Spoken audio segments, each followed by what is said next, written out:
Avant que tu regardes cette vidéo, il faut absolument que tu regardes la partie 1. Quand tu vas voir Fast and Furious 11 au cinéma, il faut que tu aies vu les 10 d'avant. Sinon, tu pourras pas comprendre ce qui se passe en termes de scénario et de cinématographie. Maintenant que tu as regardé ça, tu peux constater qu'ici on a un problème. Le moteur il est tout dépouillé.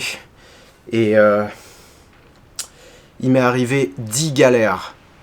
Et ça m'a tellement saoulé que j'ai rien filmé. Du coup je vais te les expliquer une par une.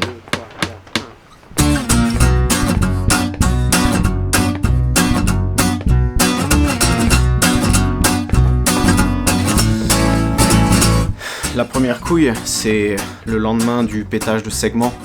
Je me suis rendu compte que quand on enlève toutes les petites vis là, une fois que le silicone il est sec, la plaque elle se relève d'un poil de cul et ça casse le silicone. Donc ça veut dire que quand tu mets une plaque comme ça, tu es obligé de mettre d'abord tes pistons avec tes bielles et tout.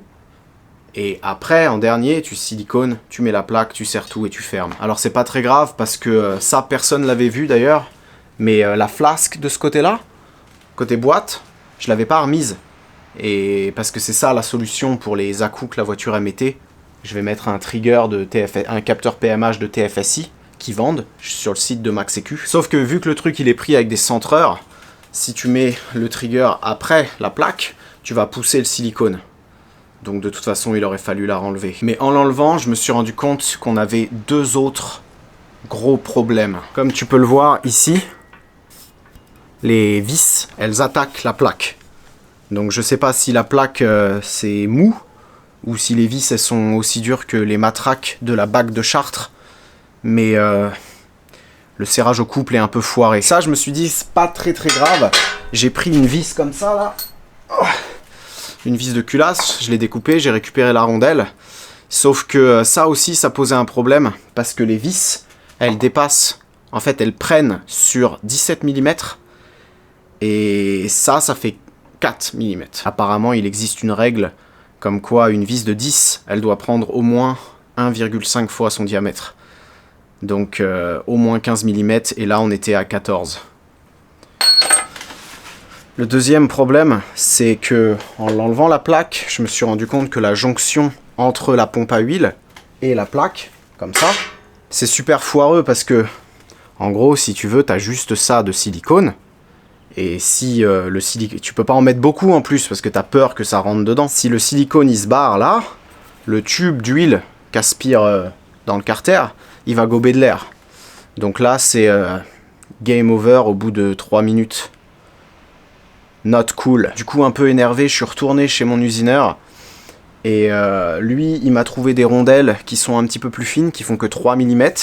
C'est des rondelles de Honda Dominator 650 de vis de culasse. Et pour ce qui est de la pompe à huile, lui aussi il trouvait que c'était archi foireux. Et du coup il m'a usiné la pompe à huile pour pouvoir mettre un joint torique entre ça et la plaque. J'ai vu des commentaires comme quoi il y avait des gens qui trouvaient ça dommage que j'avais plutôt filmé le combat de chien la dernière fois. Il y a des gens que ça intéresse tout ça. Donc cette fois j'ai filmé avec mon téléphone l'opération.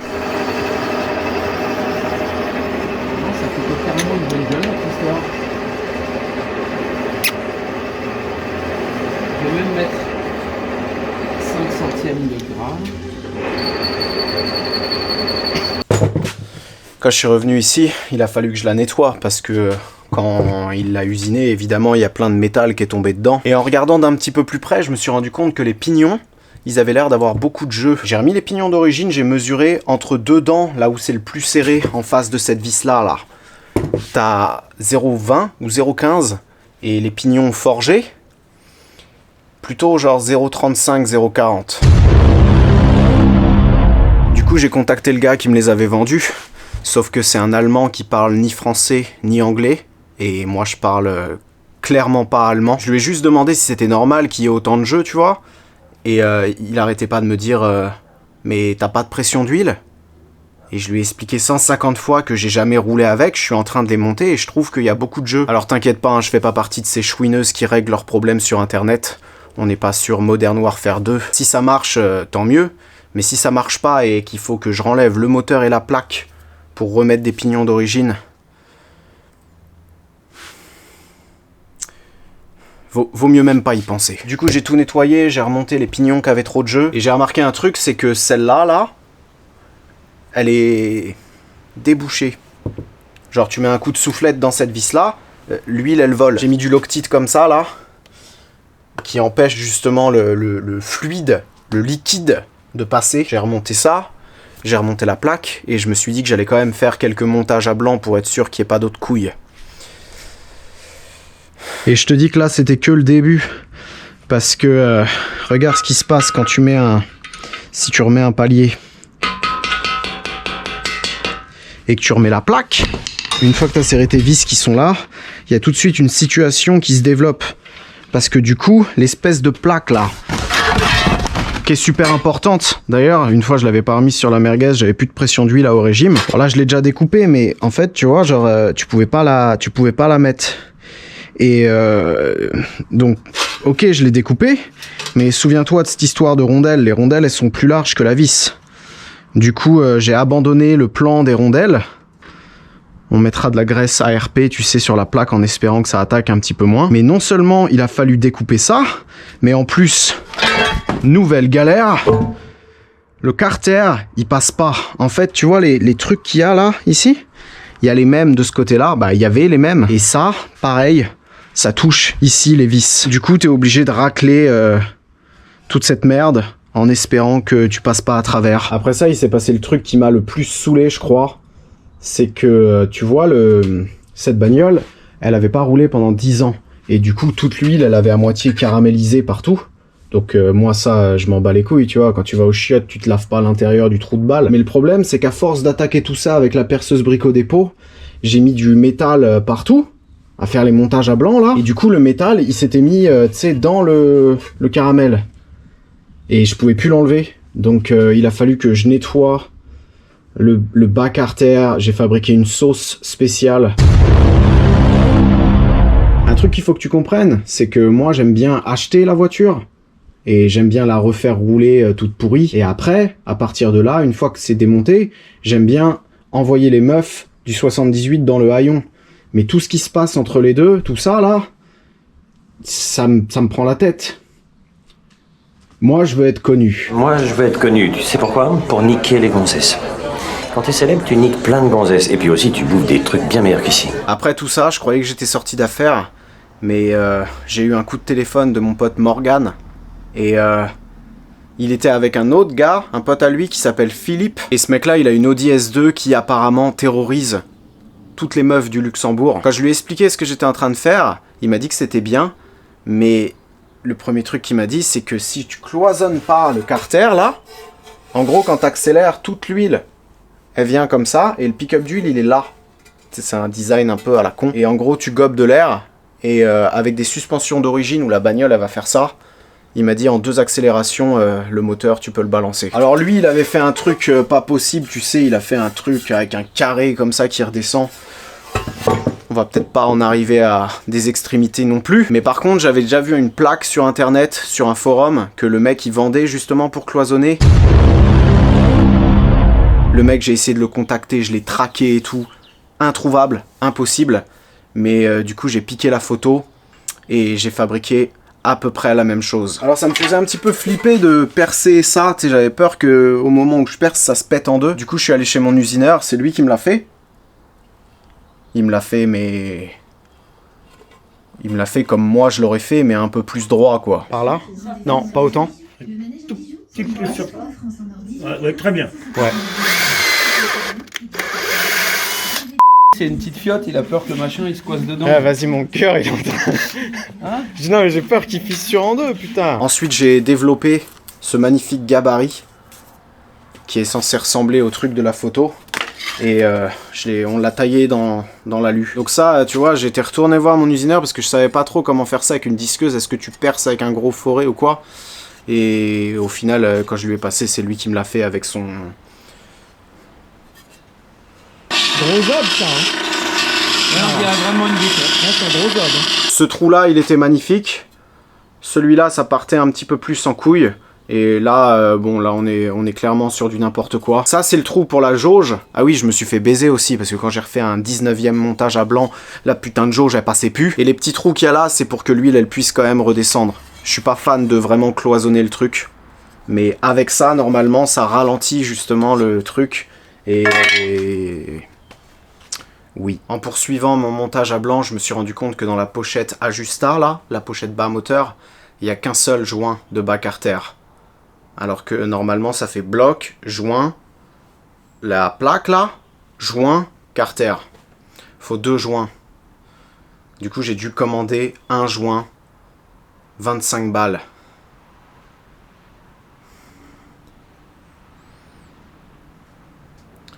Du plaisir, mais vraiment du plaisir. En faisant mon 43e montage à blanc, je me suis aussi rendu compte que il te faut 24 vis pour serrer le carter, et dans le kit Epitech là, t'as 19 petites vis comme ça, et t'as des grosses vis comme ça, donc c'est peut-être pour un carter de S2 ou de RS2, mais en tout cas, enfin qu'est-ce que tu veux que j'en foute de ça. Du coup je suis allé à Brico Dépôt, et j'ai acheté des vis comme ça, et c'est à ce moment là que j'ai reçu mes segments, que d'ailleurs j'ai pas vérifié si c'était les bons, et j'ai aussi enfin reçu mon trigger. Donc en fait c'est une flasque de Polo GTI je crois. Et à l'intérieur là t'as... Je sais pas si on va voir, tu vois, t'as des dents. Focus Sony. Sony focus. Arrête de me regarder là. Sauf que je te montre un truc. Le capteur PMH d'origine il est là. Et ça quand tu le mets, le fil il passe de l'autre côté, tu vois. Pour faire passer ça, bah déjà tu es obligé de couper le connecteur et tu es obligé de percer le bloc. Et là du coup maintenant ça on peut le mettre et on peut passer le fil, et il faudra refaire un connecteur de l'autre côté quoi. Ce truc là il est super chelou parce qu'en fait la cible à l'intérieur elle rentre en force sur le vilebrequin. Et c'est pas comme un joint SPI, c'est un joint un peu chelou, moderne. En fait c'est un peu usage unique ce truc là. Donc là je l'ai pas encore mis. Mais une fois qu'il est mis, faut vraiment pas se foirer. Ce qui nous amène à la dernière couille. En gros, quand je l'ai mis en place, juste dans les centreurs comme ça, sans la plaque, le trou qu'il y a là, il est dans le vide. Sur un cercle comme ça, avoir que la vis là et que la vis là et rien entre les deux, je pense que ça craint un peu. Du coup, j'ai trouvé des tarots, mais je suis quand même allé chez mon usineur, et heureusement, putain. Ces merdes là, tu vois, moi je croyais que c'était 3 fois les mêmes, donc c'est du 6 par 100, c'est le bon pas. Mais en gros, tu vois, celui-là il a une rayure, celui-là il a 2 rayures, et celui-là il en a pas. Donc faut que tu commences par celui-là, ensuite tu fais celui-là, et ensuite tu fais celui-là. Donc ça, je l'ai filmé pour voir avec l'autre caméra si je filmais droit. Si je perçais droit. Mais je t'avoue que pour moi, c'était quand même un grand moment de stress. Parce qu'en plus, si tu perces trop loin, t'as le puits de cette vis-là, tu vois. C'était un peu le bordel.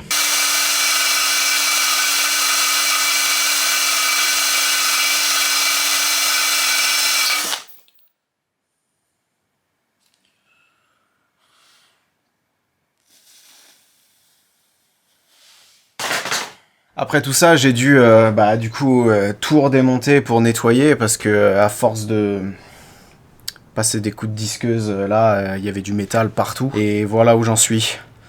Donc, on est prêt à remonter, à faire un montage final qui, j'espère, sera de bonne facture. Gaper les segments, c'est toujours un sujet sensible. Et à mon avis, le trigger TFSI... pour le mettre en place, s'il y a une couille, ce sera ça. Donc là, je sais pas si ça se voit à ma gueule, mais faut que j'aille me coucher parce qu'on a bu comme des trous avec Guy Pelletier hier, et j'ai énormément de mal à m'en remettre. Du coup, j'attaquerai ça probablement demain, et je te garantis que cette vidéo, elle se finira avec le bloc fini. Même si ça prend 3 mois.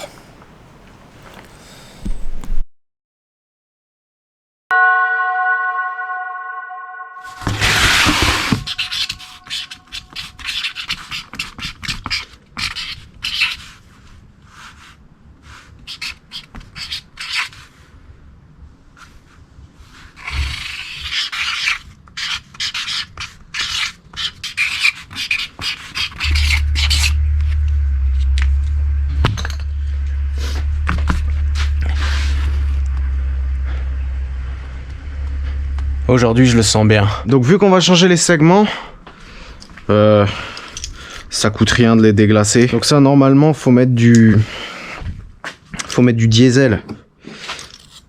Mais bon, du diesel ou du fuel, c'est pareil.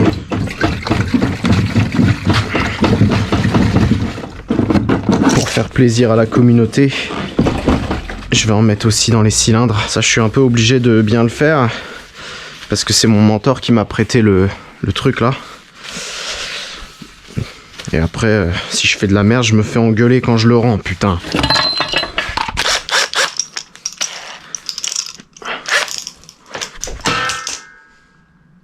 Il m'a dit que la dernière fois j'avais fait de la grosse merde et qu'il faut rester vers le bas.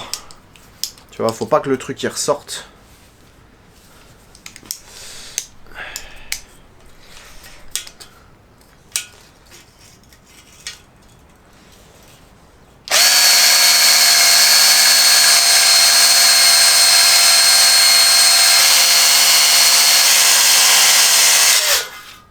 Putain!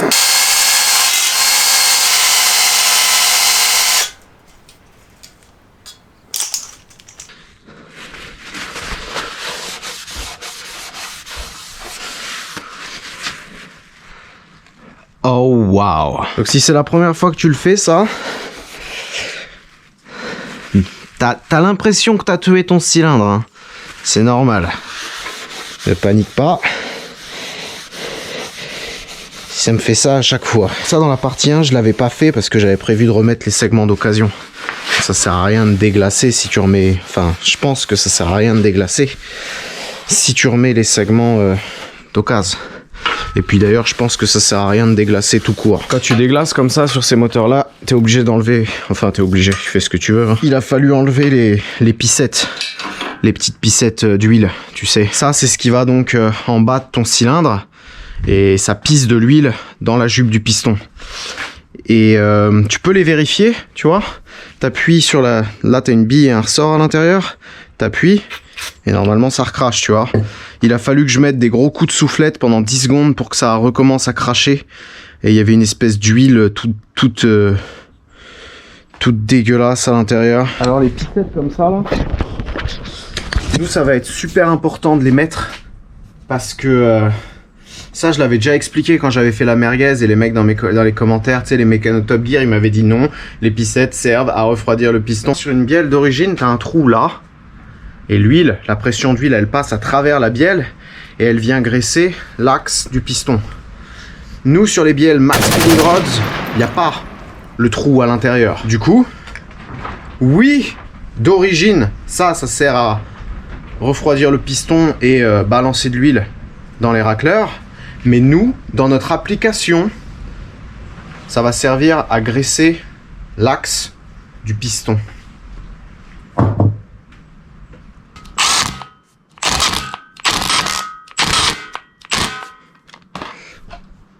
Oh.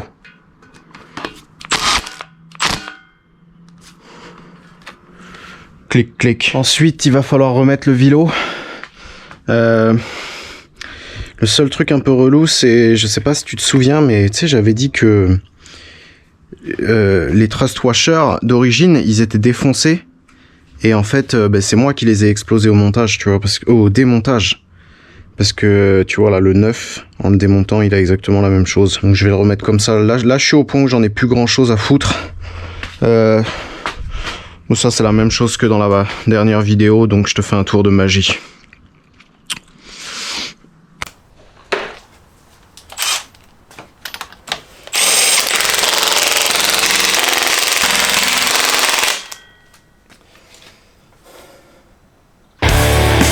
Je viens de penser à un truc. Je sais pas si tu te souviens, mais sur le 16V, quand j'avais mis des bielles Max Speeding Rods, il avait fallu que, tu sais, je découpe un petit peu le cylindre, ça passait pas. J'espère que ça va pas faire pareil avec celui-là, parce que j'en ai un peu plein le cul de l'enlever et de le remettre, ce putain de vilebrequin. Alors les pistons, t'es un peu obligé de les nettoyer, parce qu'il faut absolument que la gorge, là, à l'intérieur, elle soit nickel. Sinon ton segment, il sera pas au bon endroit dans la gorge. Là, tu vois un peu l'histoire de ma vie. C'est, je commence par faire un truc respectable. Le deuxième, un petit peu moins, mais ça passe. Le troisième, ça commence à me faire chier. Et puis, ouais, le quatrième, j'en ai plus grand-chose à foutre. Je me suis dit que j'allais te montrer un truc, parce que, tu sais, il y a des gens, je vois, ils regardent mes vidéos, et ils se disent, ah bah putain, ça me donne envie de faire pareil sur ma voiture. Et ben, si tu veux faire pareil sur ta voiture, je vais te montrer le temps qu'il faut pour passer de ça à ça. Chronomètre.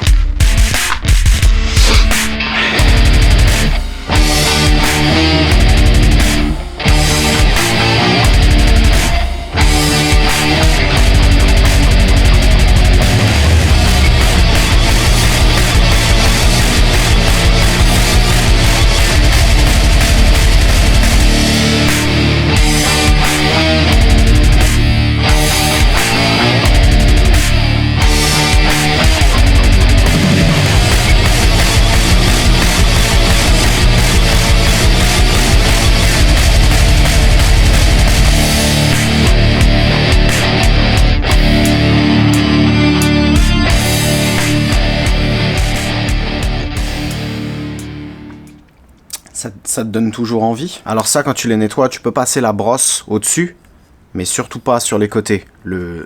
Et même au niveau des segments.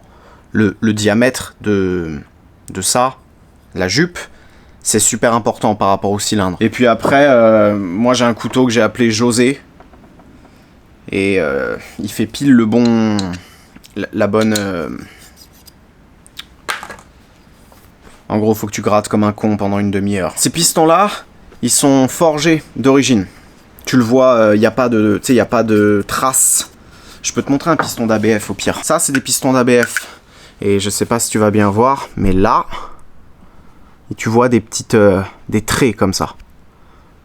Bon bah ça veut dire que c'est moulé. Ces pistons-là, ils sont réputés absolument indestructibles. Il y a des gens qui ont déjà sorti 1000 chevaux avec. Et en gros, de ce qu'on m'a dit, le bloc, il pète en deux avant les pistons.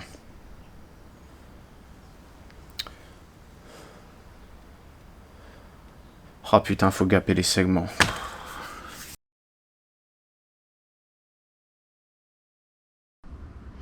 Non. Putain. J'avais pas appuyé sur le bouton. Je sais plus où j'en étais du coup. Ouais, j'étais en train de t'expliquer que la formule pour gaper les segments, ma formule, hein, c'est le diamètre de ton cylindre fois 0,69. Et par exemple, donc ça c'est un moteur en 81. Tu vas trouver, je sais pas, genre 0,57. Donc tu vas arrondir au plus haut le premier. Donc par exemple là, le premier on mettrait 0,60.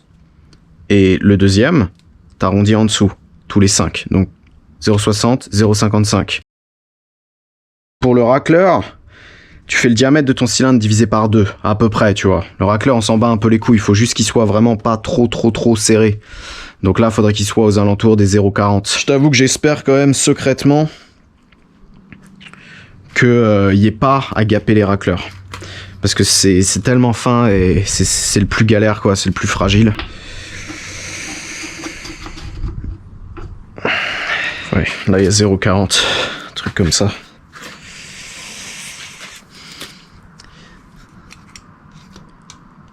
Même pas. Ok, donc déjà tous les premiers il faut les gaper. Le deuxième aussi à mon avis. C'est encore pire. Ah non, ça va. Donc ça c'est 0,40. Donc ça faut le gaper aussi. Vas-y, dis-moi que là il y a 0,40 sur le racleur. Putain, j'ai pas envie de les faire les racleurs. Et même 0,35 je les laisse. J'obéis même pas à ma propre formule. Ah. Oh putain, 0,40. Ok. Bon, les racleurs déjà il n'y a pas besoin de les faire. Yep. Yep.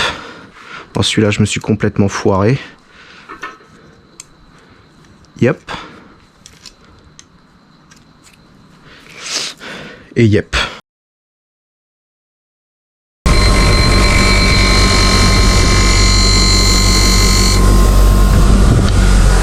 Chaud.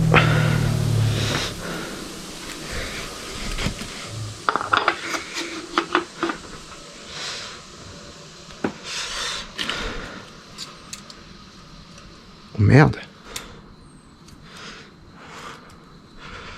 Bon. Regarde pas les jeux de cale.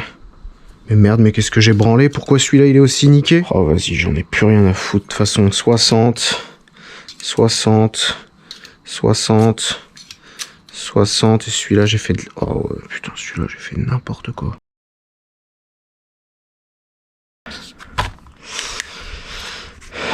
Bon, on va pas se mentir plus longtemps. Je me suis gouré entre le piston 1 et 3. Parce que quand tu gapes tes segments, tu le fais par cylindre. Chaque cylindre de ta voiture, de ton moteur est différent. Et ouais, je me suis gouré et je t'avoue que là, enlever ceux-là pour les mettre là et mettre ceux-là là-dessus, c'est dommage quoi. Ça peut pas bien se passer juste une fois. Toi, tu ne casses pas. Toi, tu ne casses pas. Voilà.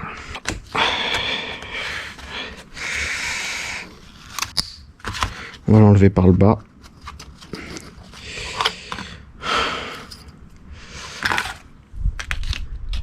Et le cylindre 5, je le fais pas pour l'instant.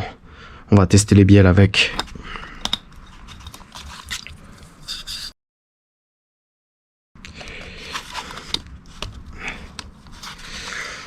Fais pas chier. Maintenant, c'est l'heure de la bielasse.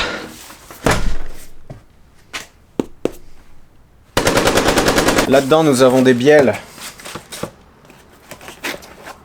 Max Speeding Rods couleur or, parce qu'elles ont été forgées dans les volcans les plus chauds de la Chine. C'est plus ou moins les mêmes bielles que la merguez, mais en plus, ça on verra tout à l'heure, mais j'ai des vis de bielle en L19. Quand ils me les ont envoyées, les bielles, je leur ai demandé, vous êtes sûr? Parce que là, ça va sortir 150 chevaux par cylindre.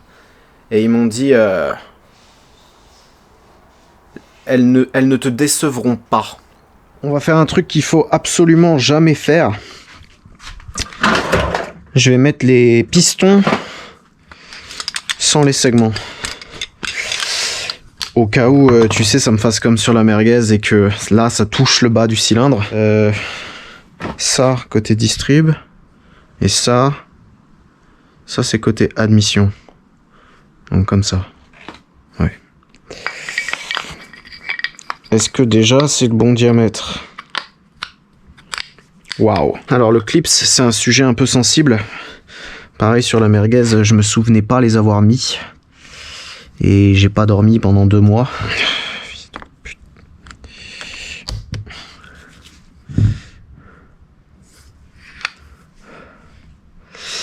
Donc lui il est mis. Alors j'ai acheté des... Tu sais les coussinets d'origine ils étaient complètement morts. Du coup j'ai acheté ça. C'est des King. Donc c'est des tri-métal. Un peu comme sur les coussinets de Villebrequin. C'est pas comme la merguez où tu sais ça coûte 20-25 balles. Là-dessus ça coûte 90 balles des coussinets d'origine. Des Cobble-Schmidt classiques. Et ça coûte aussi 90 balles.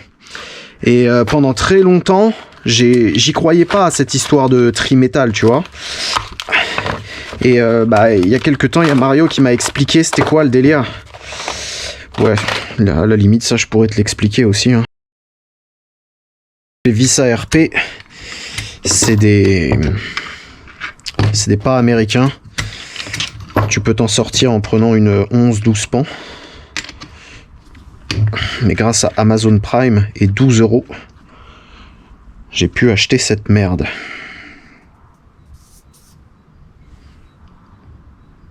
Putain, c'est à moitié dégueulasse. Donc ça, un peu pareil que le Villebrequin. Hein. C'est des coussinets standards sur un Villebrequin standard, donc normalement il n'y a pas de problème. Mais je préfère vérifier au moins sur une, quoi. Ça c'est de la sauce, hein. J'ai juste mélangé un petit peu d'huile Noroto avec cette sauce afin de développer un liquide un peu moins fluide.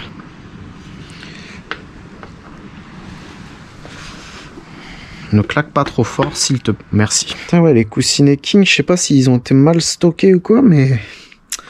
un peu rouillés. Un peu rouillés, les gars. Pour l'instant, je vais les plastigauger avec ces vis-là, là. Et après, Comme ça, les vis en L19, je les serrerai qu'une fois.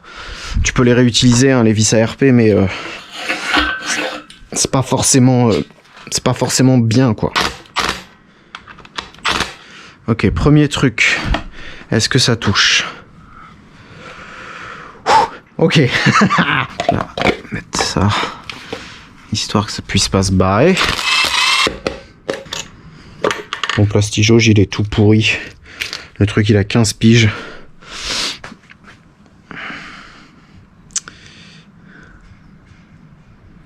J'en ai trop mis. Là. Donc quand tu sers des vis ARP, normalement tu as un appareil. Tu sais, tu mets ta bielle dans l'étau, tu serres. Et tu prends l'étirement de la vis, quoi. Moi j'ai pas de comparateur et je m'en bats les couilles. Donc ça va être 45... ouais, L19, 45...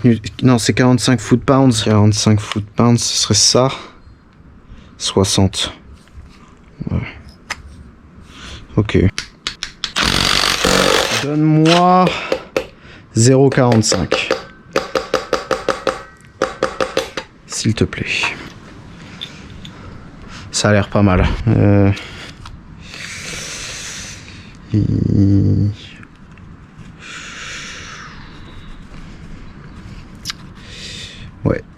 0,5. Non, ça va, 0,5. Là, je t'avoue que je commence à en avoir un peu marre. Il fait froid, il va faire nuit. Ça pue. Je vais remettre les pistons sur les bielles. Je vais remettre les segments sur le piston numéro 5, là. Et je continuerai demain. Comme ça, demain, on pourra enquiller les pistons et finir, mettre la plaque, etc.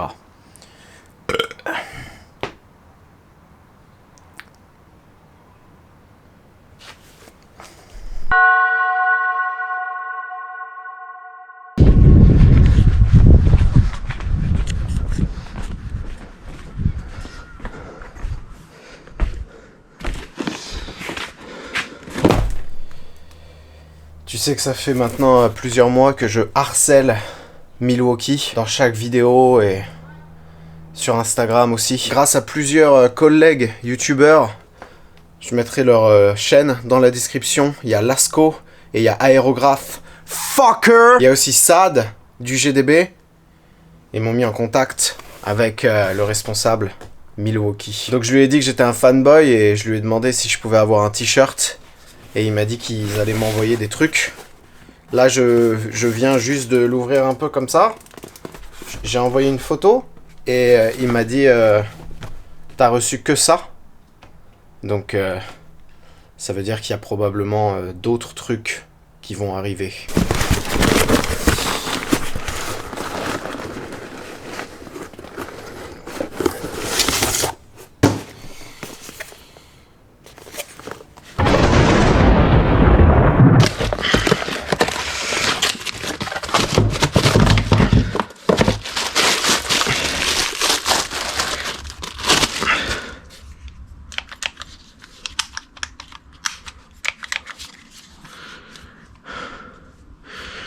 Je vais chialer. Je savais même pas que ça existait ce truc là. 50 Nm.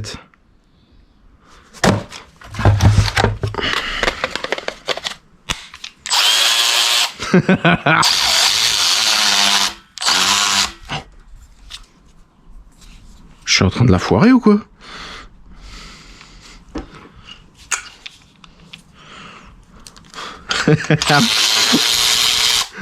Première vis que j'ai serrée. Je l'ai foiré. Putain, c'est génial. Wow, la sauce que ça a, cette merde. Oh putain. Bon bah, un putain de gros merci à tous les mecs de chez Milwaukee. Hein. Je suis tombé complètement amoureux de ce truc-là. Avec ce petit truc-là, pas plus gros qu'une perceuse, tu peux desserrer 99% de ta caisse. Et pour les 1% restants, comme tu sais, j'avais acheté Elizabeth. Et ça, pour l'instant, il n'y a aucune vis qui a été récalcitrante. À savoir que celle-là, je m'en suis servi comme marteau, je m'en suis servi comme... une fois, je l'ai fait tomber dans un seau d'huile à la casse, et elle marche encore, donc... Toi et moi, on va vivre une belle histoire d'amour aussi. Vu que j'en ai un petit peu marre de passer pour un gland à chaque fois que je pète des trucs, Hier soir, j'ai pris un peu mon temps. J'ai mis les coussinets sur les bielles et sur les capuchons.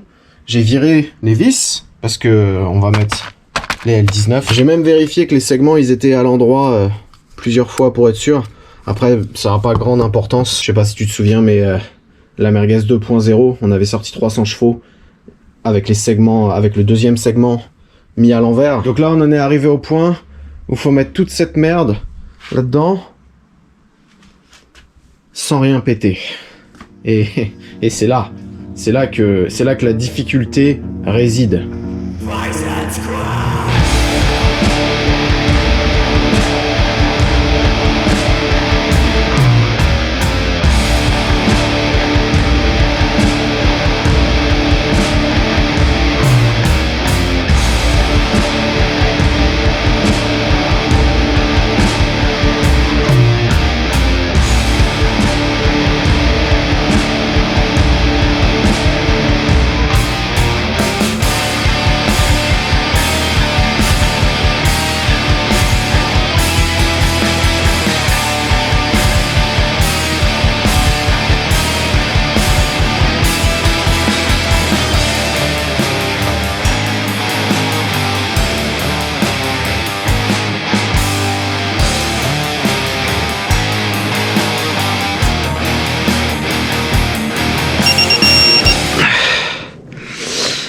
Ok.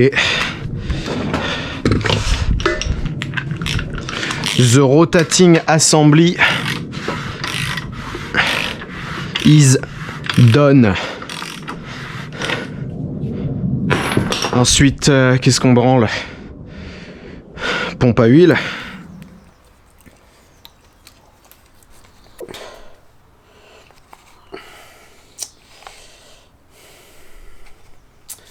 Putain, mais c'est pas normal que ce soit aussi dur, putain!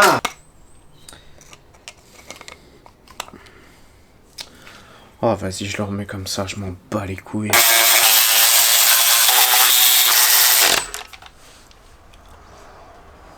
Ah merde.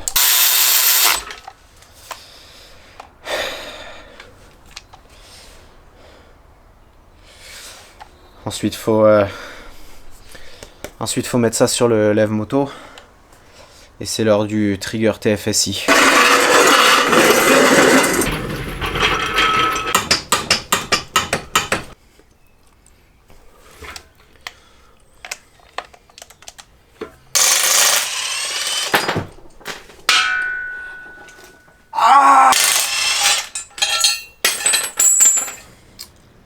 Je sais pas comment faire.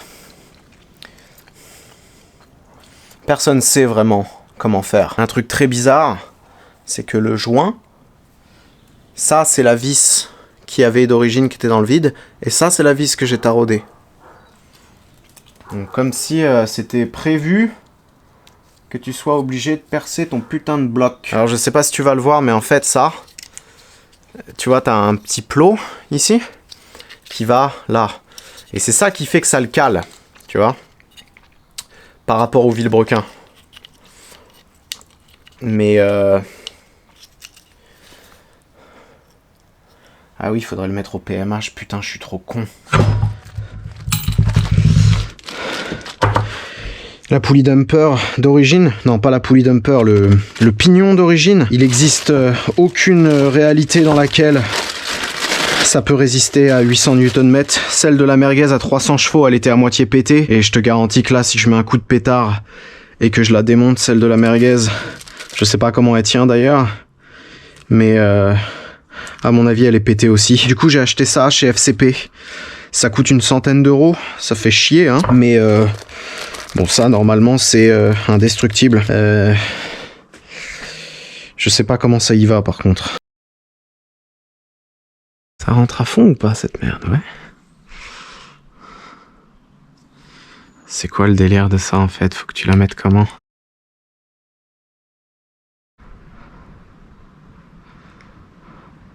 Ah putain, c'est pas comme ça.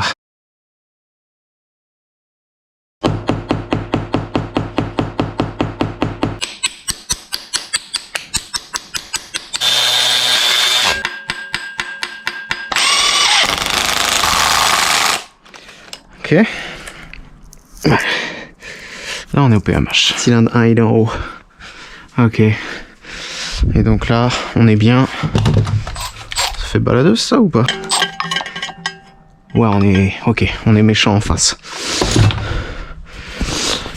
Reprenons. Donc ouais, ce que je te disais, c'est que ça, c'est ce qui... Ça se met comme ça. Et c'est ce qui empêche la roue de tourner, tu vois. Donc là, on est calé. Mais ça, de toute façon, c'est pas vraiment précis. Et ensuite, on le refera à la lampe strombostropique. Avec la lampe. Est-ce que j'essaye de tout mettre en même temps? Parce que là, tu peux très bien, genre, enlever ça. Et ensuite, tu vois, genre, la mettre après. Mais tu seras jamais en face.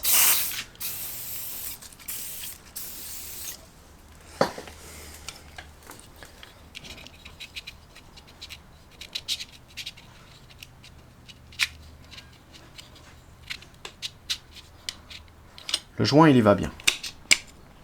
Je l'aurai pas à la main.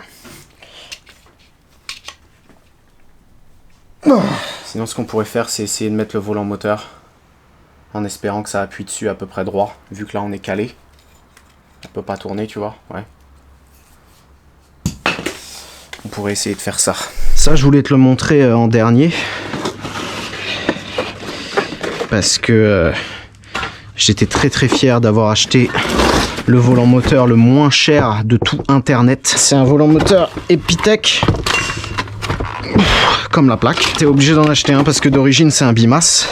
Et il n'y a aucun embrayage au monde qui tient plus de 800 mètres. 800 Newton-mètres en gardant le bimas d'origine. Donc ouais, comme je te disais, c'est la même marque que la plaque. Donc encore une fois, c'est de très bon augure. Et il y va pas. Ah, c'est pas possible.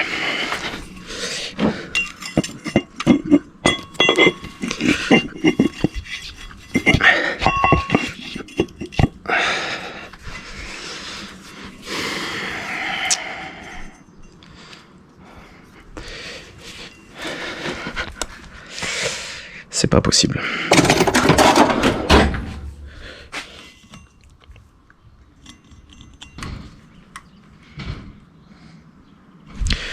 Si, il va y aller. Putain, je vais lui massacrer sa gueule, il a intérêt de rentrer, son culé, putain, j'en ai marre de toutes ces pièces de merde qui montent jamais.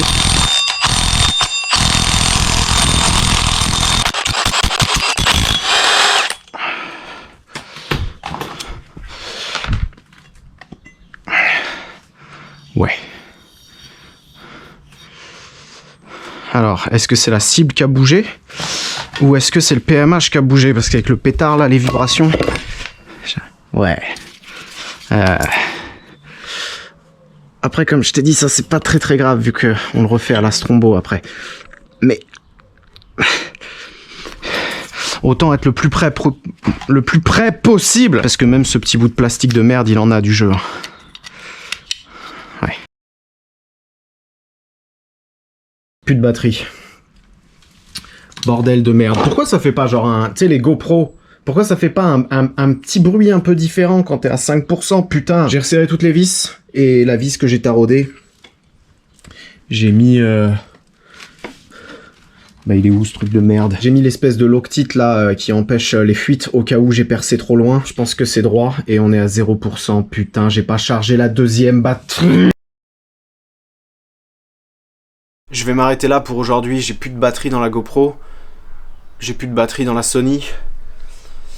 Et j'ai eu ma dose là, j'en ai plein le cul. Demain il reste... Bah demain il reste la plaque à mettre. Donc re-siliconer comme j'avais fait. En espérant que je le fasse un petit peu mieux que la dernière fois. On met la plaque, le carter, le chibre. Et le bloc sera terminé officiellement. Et ça va se passer sans aucun accroc. Il n'y aura absolument aucun problème.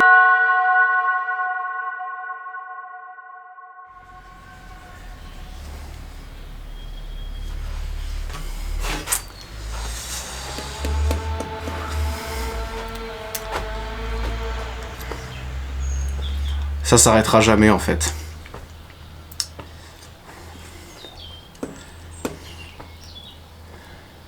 il va falloir qu'on fasse un briefing. Débriefing, 40 fois dans l'après-midi. Hier soir, j'ai rangé un petit peu tout ce bordel. Et j'ai tout préparé pour faire le montage final. Et on est vraiment passé pas loin de la catastrophe. Parce qu'en fait, ces vis-là, une fois qu'elles sont mises, ben, tu passes pas de clé. Heureusement, je les avais serrées avec la petite Milwaukee à 1. Et avec une clé plate de 17, tu vois, en prenant sur 2 mm, j'ai réussi à les desserrer. Mais ouais, là, j'aurais tout brûlé. D'habitude, je te dis que c'est pas mon premier barbecue. Mais là, ce moteur-là, étant donné que je l'ai démonté et remonté environ 63 fois durant les dernières 72 heures, c'est vraiment pas mon premier barbecue. Du coup, je me suis dit que j'allais faire un dernier montage à blanc vraiment pour être sûr. Et évidemment, les vis côté trigger, les vis de Carter qui visent dans le trigger, elles tombent pas en face. Ça, c'est pas très grave, mais j'ai paumé ma lime, tu sais, les limes en queue de rat là. Du coup, je suis allé chez mon usineur lui taxer la sienne. On commençait à discuter, je lui montrais des photos. Et d'un coup, il me dit « T'as mis les bielles à l'endroit ?» Donc je lui ai dit « Mais il n'y a pas de sens. Oui, il faut mettre le capuchon, le chapeau avec, tu sais, dans le truc de la bielle. Mais une bielle, elle est symétrique, tu vois. » Et lui, il m'a dit que... Bah non, en fait, c'est pas symétrique. Les trucs qui verrouillent les coussinets... Bah là, par exemple, ils sont là. Et si tu la mets dans l'autre sens, ils vont être là. Et il m'a dit que, par exemple, sur certains moteurs Yamaha, si tu les mettais pas comme d'origine, ça soude. En 2 minutes, le moteur, il est mort. Je suis revenu ici en panique et j'ai vérifié sur une bielle d'origine. Donc, tu vois, sur les VV de cette époque-là, VV Audi, les 2 petits plots que tu vois là, ils vont comme ça, côté distrib. Ça veut dire que la bielle, elle va comme ça. Et du coup, les locks, ils sont vers toi. J'ai enlevé un chapeau. J'avais mis les bielles à l'envers. Je t'épargne le processus, mais en gros, j'ai tout renlevé. Bielle, piston. J'ai renlevé les clips. D'ailleurs, il y a un clip qui a volé.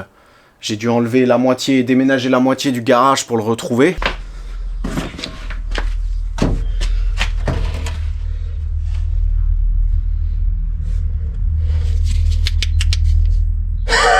Enlever l'axe, mettre la bielle dans l'autre sens, axe, clips, retiercer les segments, remettre de la graisse ARP, resserrer au couple. Là, elles sont à l'endroit. Et maintenant qu'elles sont à l'endroit, on peut procéder au montage final. J'espère de tout mon cœur que je vais pas avoir à réutiliser ce putain de carton. Ça, c'est le petit torique, justement, qu'on a choisi pour usiner là. Merde. Mon usineur, il m'a dit que quand tu mets un torique comme ça, il faut qu'il dépasse de... Non. Il faut qu'il dépasse de 1/4 de son diamètre. Donc lui, il faisait 2 mm. Attends, je vais lui tirer un peu plus sur la gueule. Lui, il faisait 2 mm et du coup, il a creusé de 1,5. Pour ce qui est du silicone, l'espèce de joint de culasse en tube là, peut-être que ça fera joli sur des photos de famille, mais au final, moi je crois que c'était de la merde. Du coup, je vais reprendre la pâte que j'utilise d'habitude. On va se chier dessus, hein, ça c'est sûr. Mais si on pouvait se chier dessus un petit peu moins que la dernière fois, ce serait cool. Eh ben écoute, là je vais pas te mentir.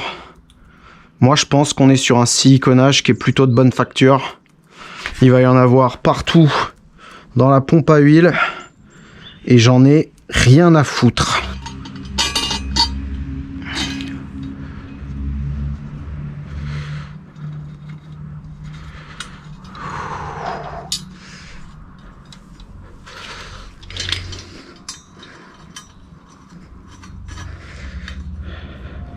La vis du palier numéro 3, je l'ai légèrement retaillée pour être vraiment sûr.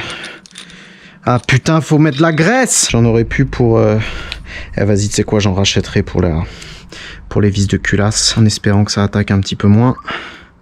J'en ai mis 1000 fois de trop. Donc ouais, comme je te disais, la vis du palier 3, je l'ai très légèrement retaillée afin Qu'elle me casse pas les couilles. Sur le site de Epitech, ils disent de faire une passe. Merde. Ils disent de faire une passe à 60 et une passe à 80. Moi, serrer des vis de 10 à 80. Pour moi, c'est une connerie. Donc, je vais les serrer comme à l'origine. 65.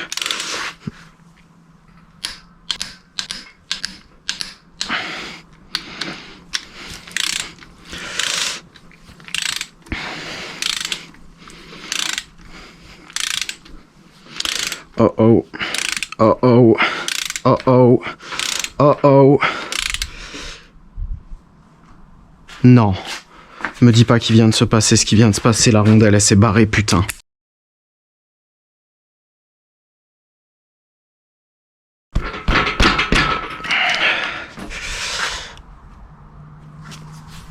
Ah mais c'est mort, il manque... ouais. Ok, c'est mort. Ouais, du coup tout le silicone il est foiré.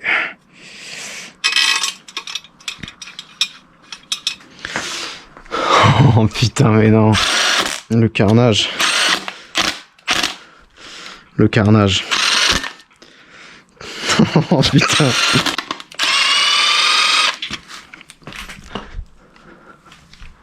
Non, ça reviendra pas. Faut pas chercher à réussir, faut chercher à progresser. C'est ça qui est important. Mais là, c'est réussir, bon. C'est rien. Ça sert à rien de arrête réussir. Avec ta morale à 2 francs.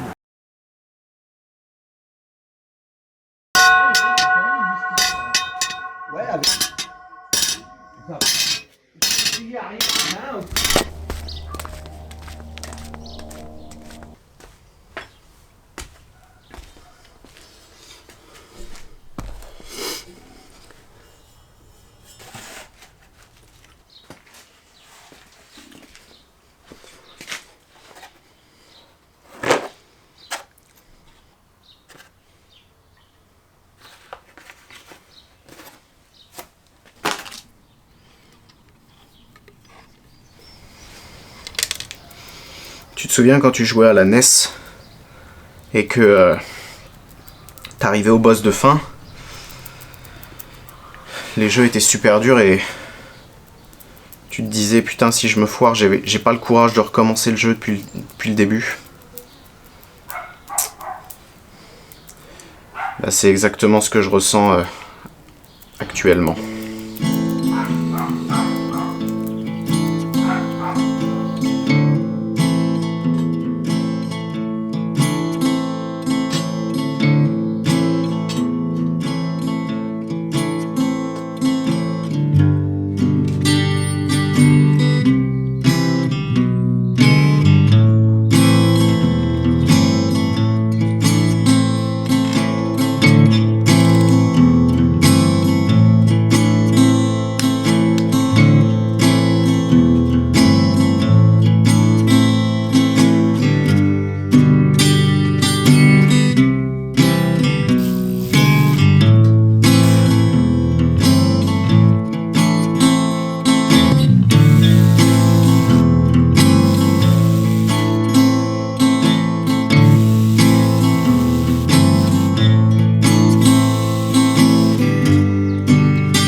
Bloc 5 cylindres, 700 chevaux, minimum, opérationnel. La métrologie du vilebrequin, une fois j'en ai fait tomber un par terre, je suis allé voir mon usineur et il m'a dit que les vilebrequins forgés, le seul moyen de les tordre, c'était de serrer à 8000 tours minute ou qui tombent d'un avion. Donc la logique voudrait que si tu démontes un moteur qui marche parfaitement, ça sert strictement à rien de faire une métrologie. J'ai vu des gens qui disaient que ça aurait été bien de le faire équilibrer.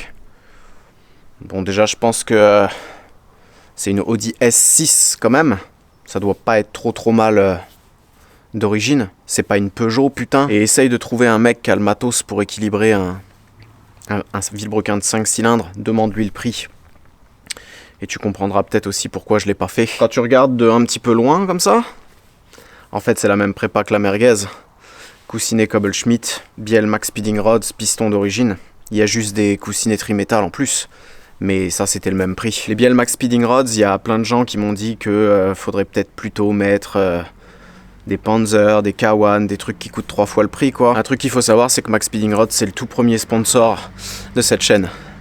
Ils m'ont sponsorisé quand j'avais 15 000 abonnés, et c'est grâce à eux que j'ai pu faire la playlist de la Merguez 3.0. Donc, ça veut dire quoi? Ça veut dire dès que tu as un petit peu de YouTube money et que tu peux prendre mieux, parce que oui, si elle coûte 3 fois plus cher, il y a de fortes chances qu'elle soit un petit peu mieux. Tu lâches les gens qui t'ont soutenu dès le début pour... Donc moi j'ai mis des bielles Max Speeding Rods à l'intérieur. Et j'aime à croire que j'ai encore un petit peu de loyauté en moi. Les vis de bielle, tu sais, il y a marqué ARPL 19 et il y a marqué Max Speeding Rods. Il y a des gens qui disent que c'est des fausses, alors que c'est clairement marqué sur le site. Sur le site ARP, c'est marqué que c'est eux qui les fabriquent pour Max Speeding Rods. La plaque, c'est ce qui m'a cassé le plus les couilles. Donc d'un côté, je regrette énormément et j'ai encore peur que ça fuit ou que le torique de la pompe à huile il se barre à l'intérieur. Mais d'un autre côté, comme je t'avais dit dans la partie 1, c'est le même prix que des vis de palier ARP. Et il n'y avait aucune info sur internet sur comment faire, tu vois. Donc je te dis pas que c'est comme ça qu'il faut faire, mais ça te donne une petite idée quand même. Pour ce qui est du trigger et des pignons de pompe à huile, bah les pignons de pompe à huile, t'as vu la photo. Si ça pète au premier tir au banc, t'imagines? J'ai fait 20 vidéos, toute une playlist pour un tir. Et pareil pour le trigger, tu vois, le capteur PMH, là, si t'imagines, on a fait tout ça pour qu'elle prenne plus de 8000. Et si elle met des à-coups à 7007, on fait quoi? Faut enlever le moteur, enlever la plaque pour le mettre? Non. Je tenais absolument à remercier mon usineur, Franck. On est tous d'accord pour dire que si ce moteur il tient plus que 5 minutes, c'est clairement grâce à lui. Je vais remercier les sponsors de cette vidéo, Max Speeding Rods qui m'ont donné les bielles, et Milwaukee. Enfin, et pour fêter la libération, qui est l'idée de ne plus avoir à démonter cette grosse daube, j'ai une annonce à faire.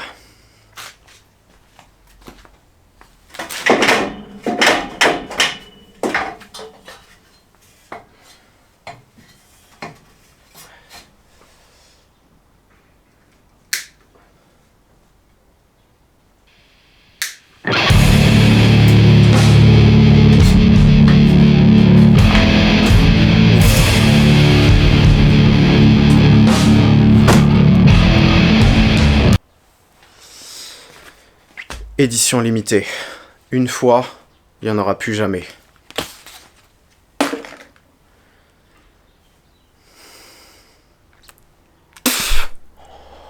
Oh mon Dieu!